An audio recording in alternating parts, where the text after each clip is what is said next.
first day of summer, the sun is as high in the northern sky as it's going to get. It's not going any further north than the first day of summer.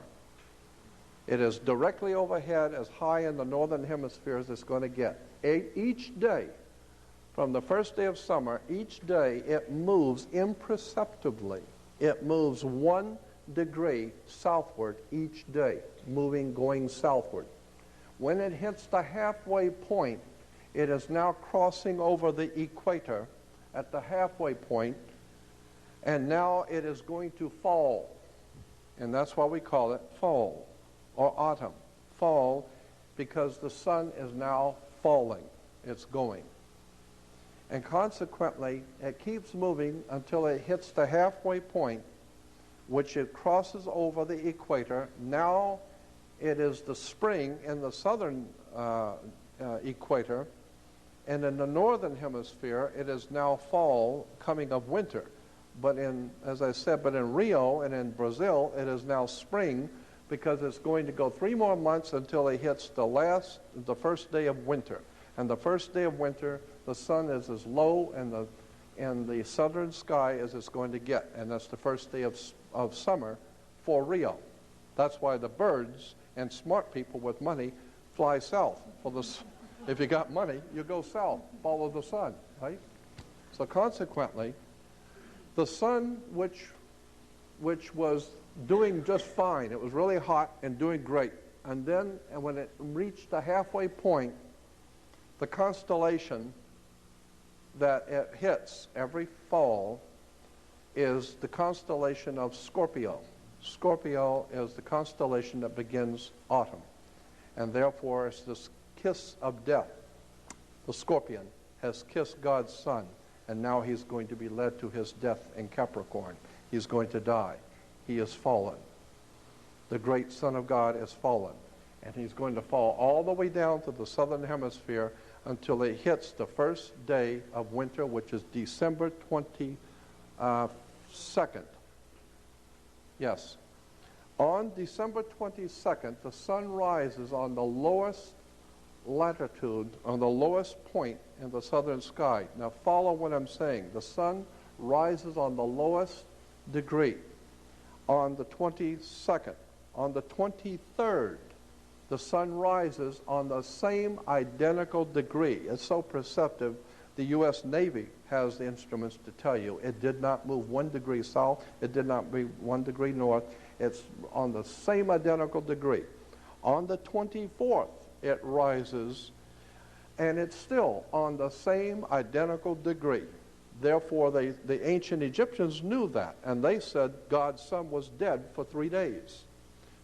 But on the 4th day, which is December 25th, United States Navy devices will tell you that the sun moved 1 degree northward.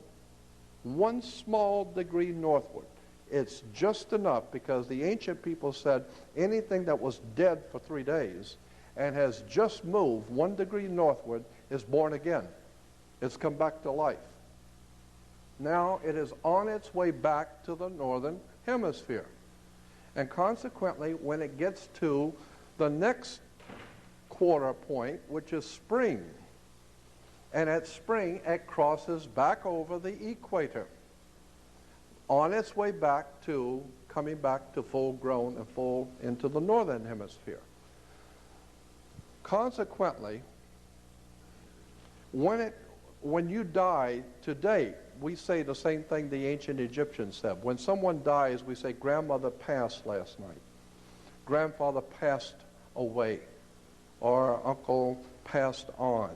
Always the word associated with death in the ancient world was passed. You passed last night. Grandmother passed on. But in the Egyptian, they said that when you died, you left from one world and went into another world. So you passed over into a next world. So when you died, they said, grandfather passed over last night. And I've even heard that term, grandmother passed over last night. Why? Because the sun, which was brilliant in the summer, it hit at halfway point, it crossed over the equator, So it passed over the equator, going to the full summer in the southern hemisphere. In the spring, it's coming back, and it passes over the equator again, coming back. And in the ancient world, there was a celebration in the northern hemisphere because the sun, which was dead in winter, has been reborn on December 25th and has now come back to life. And they called it the Passover. So that the Passover is nothing more than the sun passing over the equator. The Passover. Okay? So consequently, when you, it's a very holy, the Passover. What are you talking about? Sun worship, airhead? Wake up. That's all it is. It's just worship of the sun passing over. And so consequently, the Passover happens on the first week of spring. Well, isn't that strange that it would happen in the first week of spring? Now, of course, Christians would not want to have anything to do with this because this is the Jewish celebration of the Passover. So Christians wouldn't have anything to do with that. But we're still going to be worshiping the sun, but let's say that instead of the Passover, let's say that God's Son is, say, resurrected. Let's say he's resurrected and has come back to life. Well, the Son has been resurrected, has passed over. And so Christians go out on the first day of Easter, Ishtar, and have an Easter sunrise service. Why? Because that's all it is sun worship. You're worshiping the sun on a sunrise service because the sun has passed over, and the Jews call it Passover, Christians call it resurrection. Wake up, it's just sun worship.